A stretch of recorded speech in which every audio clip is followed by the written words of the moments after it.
нөө 8-аа quiz төслийг гээд одоогоор баг бэлэн болцсон байгаа. Цогондоо залгаад ер нь бол ажиллана гэсэн үг.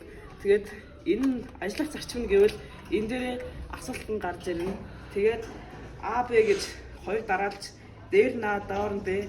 Тэгээд ардаас нь хэдэн секунд хүлээж агаад С, Д гэж хоёр сүүлхэн хоёр тэгээд хариулт сонгох боломжтой хариултууд нь гарч ирнэ. Тэгээд эднээс сонгоод яваад өгнө.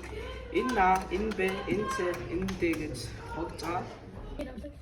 За манай баг 4 гишүүнтэй тэгээд хоёр манайх нар бол мөнгөдөгс 2 кодоор харин миний би болон эзлэн 2 механик ажлуудаа авсан байгаа.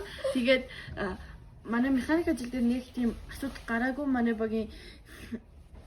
багийн гишүүд механик ажил айгуу сайн хийсэн. Харин кодн дээр Tinkercad дээр хийсэн болохоор C++ дээр код бичих асуудал гарсан. Гэхдээ манай багийн энэ код хариуц авсан C++ жоох нэг сураад тэгээд ингээд төслийн амжилтаа урьдчилан хамгаалтаас өмнө хийж дуусгасан байгаа. Нэг манай төсөл энэ амжилттай байсан. Их хэдэн асуудал тулгарсан. Тэр асуудал нь C++ мэдэхгүй. Тэгээд Arduino-гийн холбоотой хаяада жоохон асуудал гарсан. Гэхдээ тэр асуудлуудаа багш нарын тусламжтайгаар шийдэж чадсан.